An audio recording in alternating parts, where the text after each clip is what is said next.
Welcome to Radiant Guidance. Today I'm going to be doing the July 2023 astrology forecast. Thanks for being with me, and let's see what the month is bringing energetically. So in July, we have Venus retrograde beginning July 22nd, but keep in mind that Venus has already entered the pre-shadow for retrograde. So we're already in the effects of Venus retrograde, meaning that it's not the most auspicious time to enter into a brand new relationship because this is actually a time where there's a deeper questioning, refinement, and reflection around Venusian things. And what are Venusian things other than relationships? Also, money, also worth and value. So, questions that this can bring up, this time period can bring up, are any questions around the relationships in our lives, what ignites our creativity or passions, really honing into if we are following that or not, especially because it's retrograde in the sign of Leo, which is a lot of inner child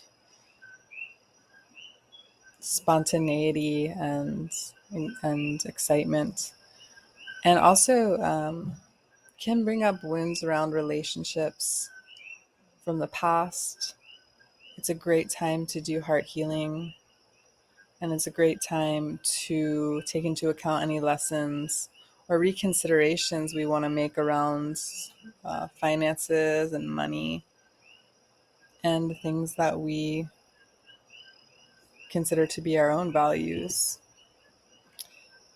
So this is a 6-week period, but like I said, we're already in the pre-shadow of it. So any like brand new person coming into your life in this period, it might be something that you want to go slow with because like for instance, like a wedding wouldn't be great during Venus retrograde because that marriage might not last that long. Essentially anything started during retrogrades don't always have the staying power because really it's more a time of revision. So what else has been retrograde? Well, Pluto, and it will stay there until October 10th. Saturn, which will stay there in retrograde motion until November 3rd, and then also Neptune until the 5th. Talked about this last month, but it's a very retreat oriented energy where all these major outer planets are retrograde, so it can feel slower collectively, and it can feel like a time where maybe we're not so much in the creatorship, but we're more in the planning or revisionary processes of our life, requiring a lot of inner work. Now, Neptune retrograde, I like it. I mean, with Saturn and Neptune, with all these heavy outer planets retrograde, it feels like a wake up call in a way. And I consider retrograde planets to be like, I notice like signs are more pronounced with retrogradation because things are stiller, so the things of the universe can speak to you louder, if you will. It's like if you didn't get the memo when everything was going direct, like we're gonna replay the memo.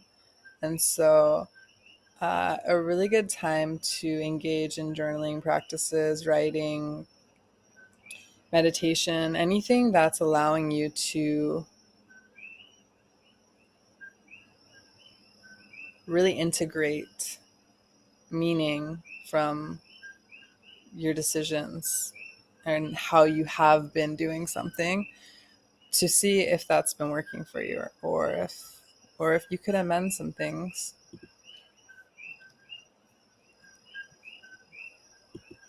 In terms of the key dates for July, We have the full moon in Capricorn on the 3rd, which is a very intense day.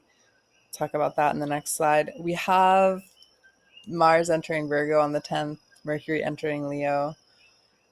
On the 17th is a nodal shift. This is a pretty big deal. And it's occurring in Aries. And we also have a new moon in Cancer on that same day. Nodal shifts are when the collective is kind of reorienting from one pole to the other. And it's interesting that this is occurring over kind of the Venus retrograde period because it has a lot to do with autonomy versus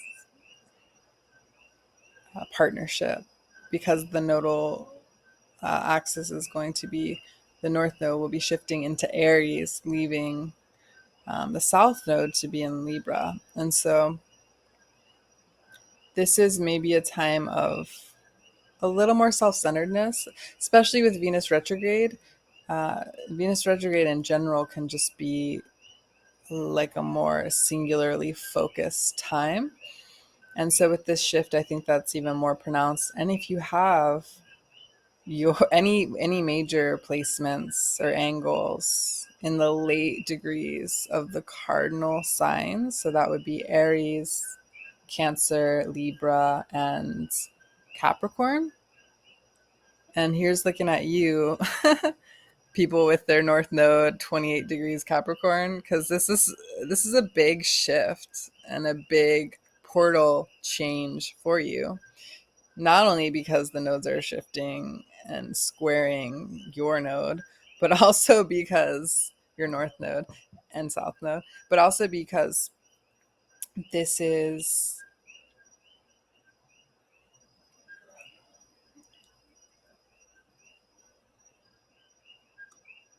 lost my train of thought. But also because this is this is coinciding, with Pluto making its last pass over your north node. And I will link the video I have over with north node conjunct, Pluto conjunct north node transit below in the about section of this video, because that's very key, very, very key to pay attention to. This is not easy transition. It's literally being like, this is your last chance to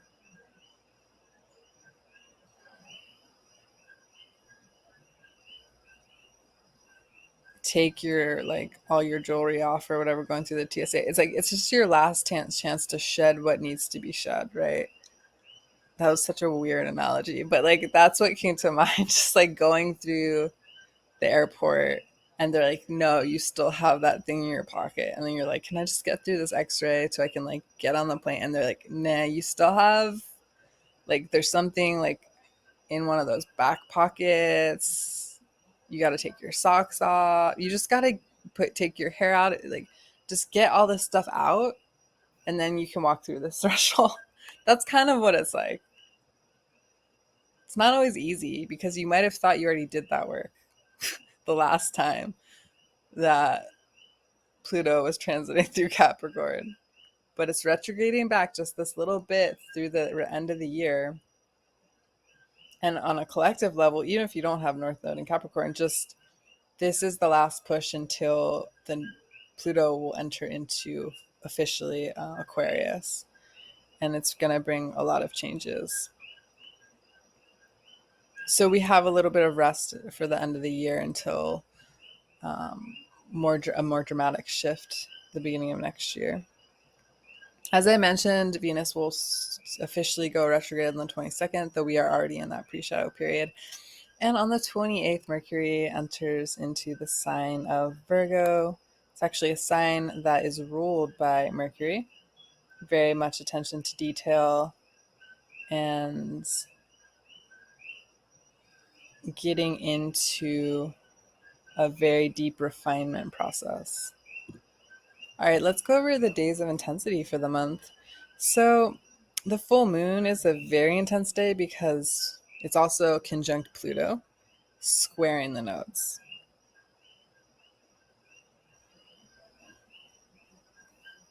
This will bring to light or illuminate anything that really needs to be shed and allow you to enter into a new cycle of life, a clean slate. On the 10th, we have Moon squaring Pluto and Mars opposite Saturn. On the 17th, we have the nodal opposition, or sorry, what do I want to call this? Yeah, it's the nodes are switching. And the moon is opposite Pluto, and we also have Venus opposite Saturn. I wouldn't be surprised if really this whole 17th to the end of the month, there might be a lot of breakups. There might be a lot of relational shifts because of some of these really hard aspects we have with Venus retrograde opposite Saturn, and then Venus will also be actually squaring Uranus in the later part of July as well, which can definitely rattle the realm of finances and relationships. Where we have. Whoops. Yeah, something to keep in mind there.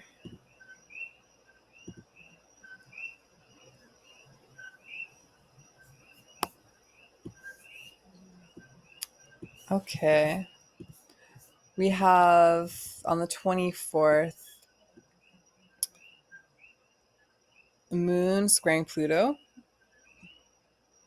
and Mercury squaring Jupiter and Uranus.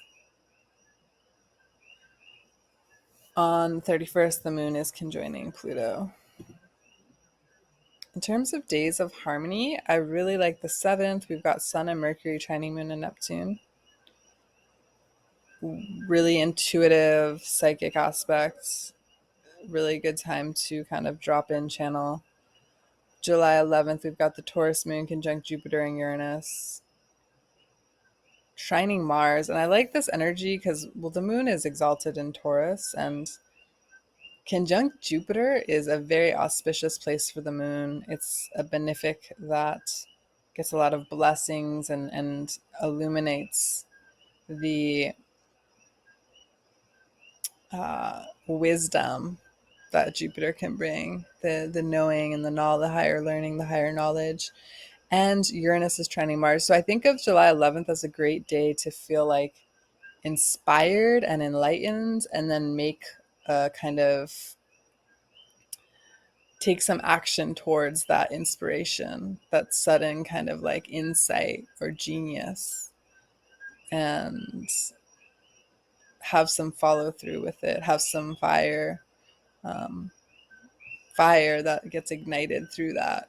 On the 15th, we've got the moon trining Saturn and the moon sextiling Mars as well. So this is also a very productive kind of ambitious and building energy. And on the 28th, we've got the moon trine Venus and Chiron. The last part of July is really rough for Venusian things, but this is a nice little break on the 28th where we have the moon applying nicely to Venus and Chiron, some healing of wounds that might be able to happen on that day. Alrighty, so this is kind of my synopsis of July. I've been pretty tired lately, pretty exhausted, and I am one of the people definitely affected by the North Node, Pluto to the North Node transit. And if you happen to have your Mars your Mars in Taurus, Uranus is hanging out with Mars, and that can definitely affect energy levels and bring a lot of insight needed, but it slows, I feel, the physical body down in order for that insight to come through. And sometimes that's just necessary. So if you have any questions related to July, if you need help picking out auspicious dates for specific planning, if you want your own personal transits to be uh, looked at and illuminated, you can reach out to me for a private consultation. My website is radiantguidance.com. It's one of my greatest passions to work one-on-one with people. And I love doing personal transit work because, wow, it's so illuminating to know what phase or cycle of life we're in so that we can be harnessing uh, ourselves and our personal growth in a very specific way that we need given the energies that are being kind of pointed to. So I hope that you enjoyed this and found this relevant. If you enjoyed it, please subscribe to the channel and share. Thanks for being here. Have a beautiful month.